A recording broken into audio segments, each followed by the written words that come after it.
Hello. First panel, getting ready.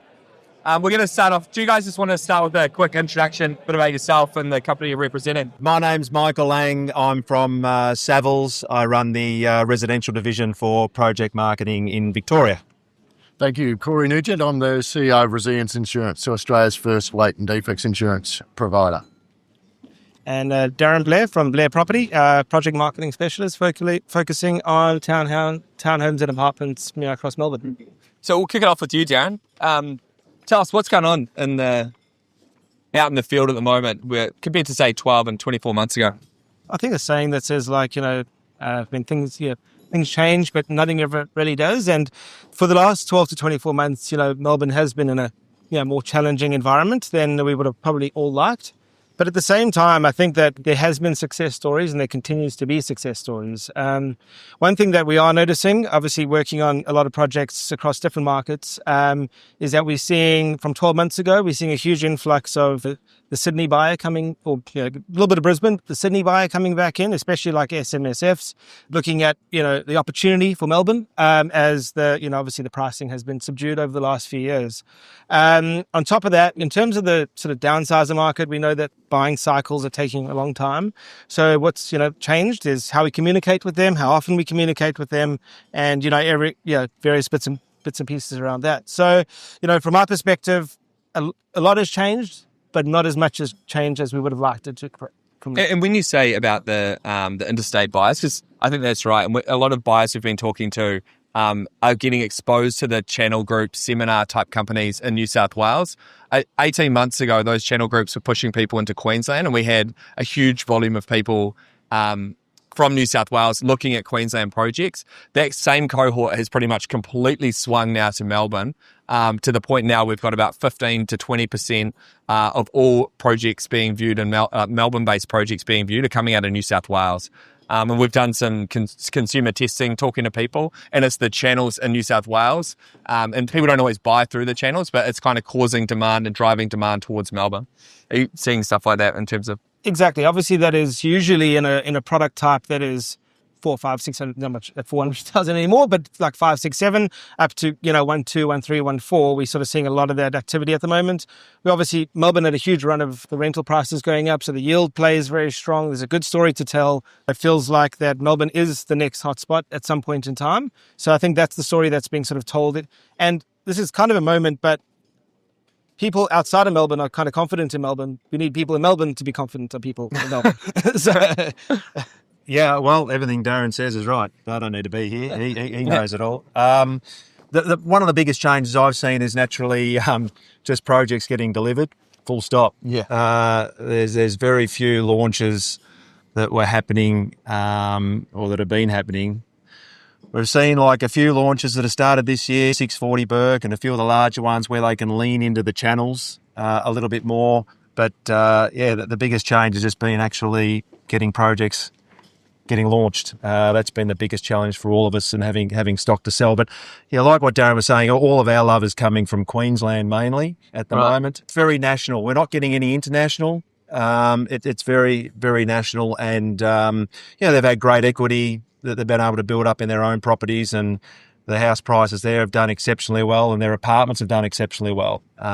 So they're looking to invest, and they're coming down here. So local market is still tough, but certainly, coming from Queensland has been the biggest that we've seen in buyers. And the other biggest change has been probably on the lead gen side of things. It's more and more socially driven, and a lot of the platforms, the reliance on them isn't what it used to be in that sense. So a lot of that lead gen now focusing more on the social and the content and things like that. So a lot of how you engage has changed a lot in the last 12 to 24 months as well.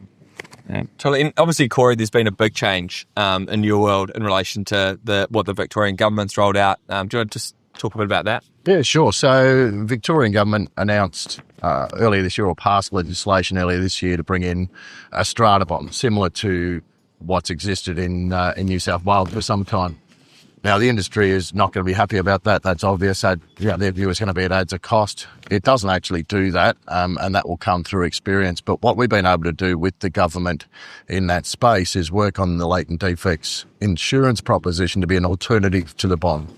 And the reason that's going to be important is the liabilities that exist for developers, 5, 6, 7 years, and the legal issues that come about as a result of those are issues the latent defects insurance solves for. So it takes that risk off developers' balance sheets, which is really, really critical in this space. What it also does for the consumer market, though, is it builds confidence. So, Mike, you were talking before about some of that data around confidence. How do we get people in to buy this stuff? The insurance proposition, being a long-term 10-year product, delivers that confidence. We've got that data and that information out of New South Wales, and it has a really big impact for consumers in what they're looking to purchase. Totally. I mean, every time we write articles, particularly in the Sydney market where it's used more often, we see big increases in conversion. Companies like Daycorp and others adopting it. Obviously, you've had some good success. Congrats, Alan, on the topping out on Monday at Louise.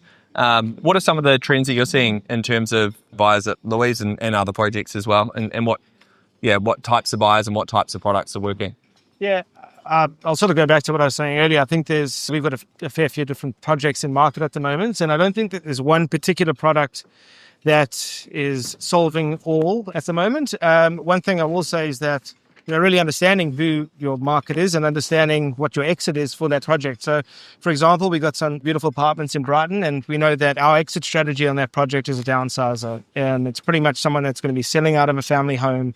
We've got to go on the journey of that and, obviously go deep into that. But if you get that right from a product perspective, from a team perspective, and build that confidence along the way, those downsizers will be there.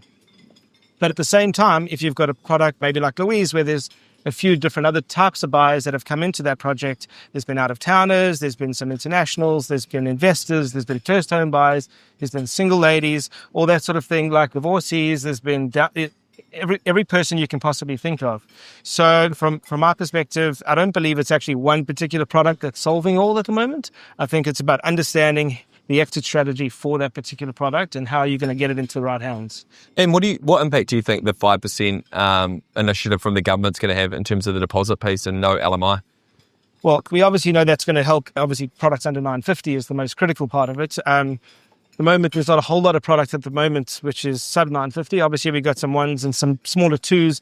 If you're looking at it in a ring perspective, the biggest challenge for us is most new projects coming to market within, if you look at 3004, which is obviously down Queens Road and St Kilda Road. If you go into the inner north, nothing is short of 15, 16, 17, 18 a metre now. So to keep it under 950, you're at 60 square metres at best in most cases. So, that's going to be the biggest challenge, is making sure we've got product to fulfill that first home buyer market. Cool. Michael, what do you reckon? Yeah, no, it's great because it gets more people into the market. So the more people you've got into the market, the more activity there is, and that has the ripple effect with everything. So no home buyers become first home, become second home, and so on and so forth. So anything that's there to stimulate it and to have people enter the market is a great thing. There's not going to be anything that's going to be absolute, but you'll see the ripple effect come out, and they're bringing it forward. I think it starts in October now, right? Yeah. So all that's being brought forward to help stimulate it. So no, it's a terrific thing, and for our part, we're fortunate we get the stamp duty saving as it is. So that has a big benefit to them on the off the plan sales. But yeah, I can only see it being good. And a lot of the feedback we still get from consumers relates to the price. The price gap is kind of the main thing. The other thing is around trust. How do you find talking to people about and telling that story around why they should trust that the project's going to go ahead and they're not going to have kind of a disaster situation? Yeah, trust is hard, right? That's one of the big things. Now you've really got to lean into the brand of both the developer and the builder. People yesteryear would not buy blind, but it was sort of like just took it for granted. There was a 1-bedroom, a 2-bedroom, and that was it. Now you don't want to appear on four corners, right? So it's kind of like, okay, who is the developer, who is the builder, and they really do lean into that a lot more. And to build that, that's a little bit on how we communicate that and how we share that to the consumer. but also, the builder and the developer got to sharpen themselves up as well. Check the Google reviews, have a look at yourself, look at your website, have a look at what you've delivered and how you've delivered it before, because people are looking into it a lot more deeper than they ever have done, which is fair enough. And that'll continue and only get more. And that's why I think you're seeing a lot of the developers had a real shakeout over the last 12 to 24 months. And that in some aspects has been good, but that's why a lot of these bigger ones, Mirvac, Stockland, Milieu, they'll be fine. Alan's built himself a fabulous name, and, they're just going to lean into more of that. And Corey, obviously you guys are doing a lot more at the moment in New South Wales. You just want to talk through who are the developers that are using it, and how are they activating the insurance product from a sales and marketing point of view? Yeah, it's been really good to watch. So we've been delivering this product for about 3.5 years now in Australia, focused in New South Wales at the start because the legislative environment was right for us, and that worked well. But we've built a really strong following, one that is really going through the roof at the moment. So we've, in New South Wales alone, quoted jobs, insured jobs, finished jobs, whatever. We've got about 12,000 apartments that we have in that book. So it is heavily taken up. Not all of those we delivered in 1 year, of course. They're over the future period. But what we're seeing is a number of the larger builder developers now leveraging the product to their benefit. So Daycorp, for example, have got, I think they're on their 7th or 8th building that they've got in the mix now. Urban Property Group, Sekisui, Third Eye, a range of them. And all of the big guys are now starting to come out as well. The tier ones are connecting and dealing with that as well at this point, because they see the value. I mean, we've got data and information now that shows that there is absolutely a price uplift with the insurance in place. Now, people will tell us, and I don't disagree, the market is hard, it's tight, there's a certain amount of money you can only sell for a certain amount. That's true.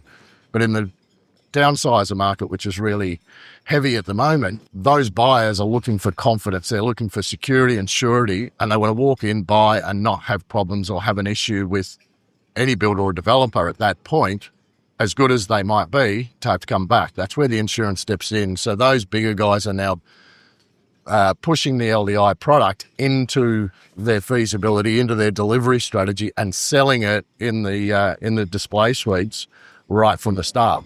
And they are leveraging price uplift. Nice. Last question. Darren, why Blair Property? The developers got a project coming up. What are you doing differently? I'm going to do a 30-second 30-second elevator pitch. I got Bramo on here last time, so I figured I'd make you as well. But give me how are you guys approaching things? We see ourselves as a challenger brand. I'm not sure if you've ever read the book Pirate Inside. It's a great book if anyone wants to read it. Basically about being a challenger brand. It's about rather being be a pirate than being in the Navy. And that's kind of how I've premised the business itself. At the end of the day, we have to do the fundamentals right. We have to do the fundamentals well. Property's property. Not going to change. It hasn't changed for. What are the fundamentals from your point of view? Oh, that's a good question. Getting, product, price, meeting the market, all that sort of thing. These are obviously critical to do good delivery. But at the same time, my background in technology and in the digital sense has really sort of been one of the big key factors of what we do for every project. Our team's very strong on the marketing side of things, so we spend a lot of time, almost acting as a lot of the developers' marketing managers on the side, not just being just the sales agent across our projects. So fundamentally, we do a lot when it comes to automation. We do a lot when it comes to the digital side of things. We spend a lot of time focusing on the lead and what we do with them as soon as before they even get to us, what the ad looks like, all the way through. And then actually once it hits our database, you've got a bit of a secret sauce when it comes to that. Sounds good. And I know sales and marketing is more of the journeys occurring online. The two of things are more integrated. How about you, Michael? What do you want to know? Tell us, mate. Savills. Savills, yes, the yellow Savills. No, I think look, we're blessed, right? There's a lot of great project marketers in our space, and you're all very fortunate. At Savills, obviously, we're incredibly well resourced. We like to think, especially with our team, that we go into the detail a lot greater than what most would, whether that be through obviously the customer journey, but also the development itself, because it's very, very important to have any development work now, the efficiency of the floor plan, you need to pay incredible attention to that. So we like to go into the detail, making sure that you've got a project that actually stacks, and then have had our experience and our track record behind us is what separates us from a lot of other competitors. But yeah, we're very fortunate. There's a lot of good project marketers out there, that's for sure. There's no doubt. Thanks very much, guys. Thank Appreciate you. it.